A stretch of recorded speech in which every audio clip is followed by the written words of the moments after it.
Hey everybody, Unstable Gamer here, and welcome back to My Hero Academia, the strongest hero. And what we're going to talk about today is mid-game farming, how that kind of changes up from the early game once you hit well beyond level 40. I'm level 49 right now, going into level 50, and the farming definitely changes based on what you need at this level. So we're going to go ahead and jump into that, but first, before we do, if you're just now finding this channel, you want to stay up to date with the latest videos, consider hitting that subscribe button so you don't miss out.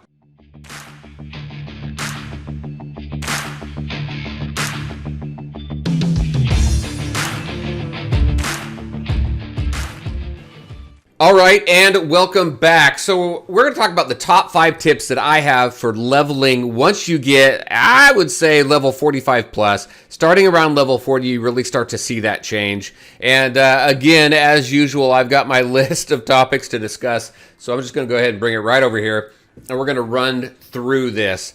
So number one really is balancing stamina again. We did get a little bit of a buff, I guess, in stamina gains and hero coin gains.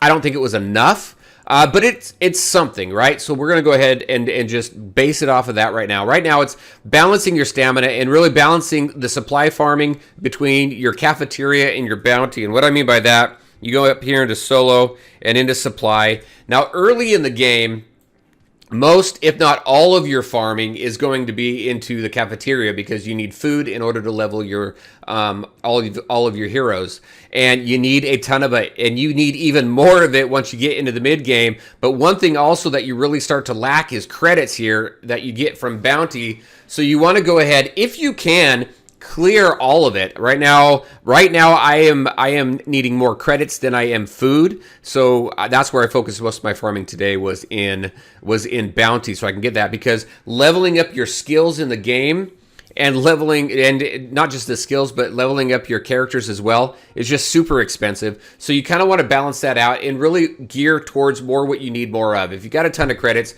go for the food. If you have a ton of food, go for the credits. If you're broke in both, just balance that. Do the best that you can with the stamina that we have in the game. It does take time, and it really does slow progression down once you get above level 40. But definitely do that. Next, you're going to really want to focus on your night ops. So let's go ahead, run over there, and talk about why. Night ops, again, solo, night ops. A lot of this stuff is pretty cool because we can do a lot of solo. But in here, you're going to focus on your chips. When it comes to progression with your character, I feel chips are more important than armor, and armor is more important than your cards. And the reason for that is because I feel the cards, your actives and your passives, a lot of that is RNG. And you have more control over your chip farming and your gear farming than you do over your support card farming, because a lot of that has to do with just RNG in the summons, right? So night ops, chips, what you want to do is you want to go in here, get as far as you can. These right here, the Fearless Gold badge, that's, let me move this. That's for this one. If we go into this one, then you're looking for the silver badge. And then there's nothing before, yeah, there is right here. And then we have the iron badge. So this is what's going to give you your 4-star, the iron. The silver is going to give you your 5-star. And then this gold badge is going to go ahead and give you your 6-star. Get as far as you can, farm. As soon as you complete that progress bar there at the bottom, you're going to go ahead and get one. I think you can also get these in the battles as well. I've never got one. I've always had to clear the bar down there. But you're going to want that. And then you're going to get random chips here as well. And now when you go into the store, when you use your chips in the store, definitely complete your chip set for each one of your heroes. You want the chip set specific to your hero. So like this one right here is Aizawa. Let me move that. So when you go in here and you spend your badge, you're going to have a choice between one of 3 slots. So you do have a choice here, which is good. So you can continue to repeat. Make sure you complete all of your chip slots, and then take the experience that you gained from doing night ops to leveling up your chip set as well, because you do get a fair amount of BP buff, but also more important than just the BP buff. Let's go ahead and take a look at the chip set right now. Let's go into Uraraka. Let's take a look at her chips. Once you complete a set, then you're going to get bonuses right down here, these set effects, right? And this is really what you're looking for. You're looking for some to complete the set effects, but you're also looking to make sure that your extra stats, base stats are typically always the same. Extra stats, you're really looking for what's going to give you the best increase to your damage, to your penetration, to whatever stat there is. You're always looking to see what the best one out there is, right? So one thing to kind of stay away from is if you see, let's see if I can find one here with some of these other. So technical right here. No, where is it? Where is it? There it is, technical. This is not going to do Uraraka any good because she is not a technical hero. She is a power, right? Am I getting that right? Yeah, she's power. So right over here. Right there, she's power.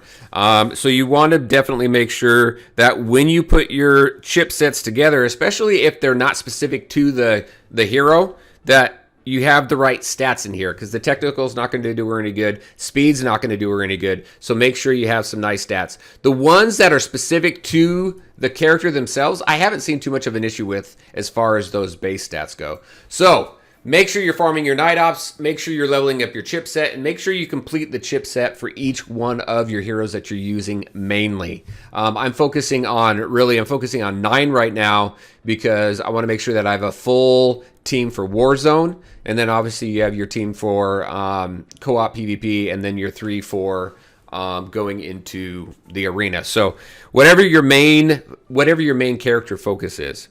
All right, so there we go. We're balancing the farming between cafeteria and bounty. We're farming our night ops for chips, completing our chip sets and leveling them. The next has to do with agency assessment, because really what you want to focus on is upgrading your gear. Now, when you go into agency assessment, what you want to look at, let me look at view rewards. You want to get up at least to completing floor 9. The reason for that, it's more specifically level 40. Again, mid game farming, right? So level 40, floor 9, you want to get your level 40 legendary gear, and that's important because then you're going to want to fuse that for your ultra gear. So let's just take a look. I'll show you how big of a difference this makes. So I got a piece of my legendary gear. I'm going to go into gear. I'm going to swap this out, just a flat swap out for my level 40 gear here. Boom, nice increase. Look at my BP increase. Almost 2,000 on my BP increase. So you definitely want to go in there. Make sure that you're hitting level 40, floor 9 to farm your legendary level 40 gear. Because again, you're going to want to get to fuse. And this is important because your ultra gear and eventually your radiant gear down here for that unlocks at level 60. And this is important because if we go into this, the rules for this, right here, fusion right here. The requirement is gear is level 40 or above and gear is legendary. That's why that's so important. Then eventually we're going to get into radiant gear where gear has to be level 60 or above. And then the rarity, gear rarity is gold or radiant. So we're going to eventually get up to that point. And in order to get this done, you're going to need all 4 of those slots filled up with level 40 legendary gear in order to fuse into one. Now, I've not been able to do it yet. I just got that one piece right now. But you may want to put, I don't know, maybe we want to put all of the same, like all headpieces, all gloves, whatever it is, because I think if you put one of each or something in there, it's only going to give you one piece of ultra gear. So, again, not something I've been to yet, but you definitely want to farm that level 40 gear so you can be able to get to this point to get the ultra gear and get the buff benefits, the BP benefits to really strengthen your team and strengthen your characters. And again, gear is not specific to each one of your characters, which I think is great in this game. Your gear in this game benefits your entire roster, and I like how they've done that. All right. So that's why you want to go ahead, start farming that, get up to level 40, complete floor 9 to start farming that level 40 gear. Next goes into getting your active and passive cards leveled. Again, I feel that it's easier to do chips than it is gear, and then it is your active and passive cards. So you just go in here, make sure you're doing your fusion as well. So let's just go into a hero, go into my cards, and then The cool thing is they have recommended cards here. Oh, there's some cards here that I can activate. We'll do that here really quick. But they do have some recommended cards here for each one of the heroes, which I think is pretty cool. You have this transition one, and then you have Ultimate Pursuit. So it kind of gives you a good idea of what the game suggests would be good cards. And once you have those cards, you want to go in here and just make sure that you level each one of them up. And then go to Fuse down here and just fuse all of the low level cards that you just don't need. I prefer to do 4 because that gives me an opportunity to get a higher tiered card. So that's typically what I wait for. Make sure I have 4 of all the same rarity, fuse them, and try and get a higher rarity card so that I can hopefully get a better card that I can attach to my my heroes there. All right. Other than that, the last tip that I have is save your hero coins. Early on in the game, you're going to use your hero coins because you get a ton in the beginning along with a lot of credits. But a bunch of hero coins, and you can refresh your stamina quite a bit, multiple times a day. But once you get up to level 40 and above, then hero coins become less and less frequent. You're scraping and scrounging for them, and you really want to save those for the banners that are coming because it's 2,500 coins for a 10 pull, and you got to purchase those event tickets. So you definitely want to hold on to those for the banners that you want. That's really the best way to use hero coins, in my opinion, right now in this game. Mid to late game, it's a waste really to spend that on the stamina refresh. So hopefully they continue to improve the stamina refresh and the hero coins. I think it's good what they did. I think it needs a little bit more tweaking. All right, that's what I have. I'm very curious on your tips and your thoughts for mid-game farming. What's important to you? Let us know in the comment section below. And as always, I want to thank you all for taking the time to watch the video. If you liked it, make sure to hit that like button and share your thoughts and questions in the comment section below. Take care, everybody, and we'll talk to you next time.